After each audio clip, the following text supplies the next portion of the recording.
everyone.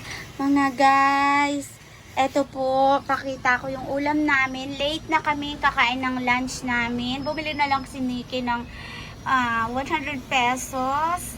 5 pieces na, galunggong. Tapos, fried na lang namin. Then, yung bagoong with calamansi, lime, and saka itong kanin.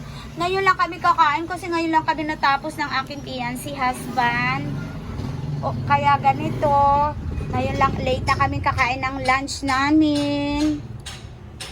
Kaya kain na tayo. Ngayon lang kami kakain kasi nag-ayos kami ng mga documents sa Rapid Visa. Kaya eto mga guys, late na kami na mag-lunch ngayon. Di bale, pag natapos naman lahat, makapagpahinga na rin kami. Waiting na lang kami ng approve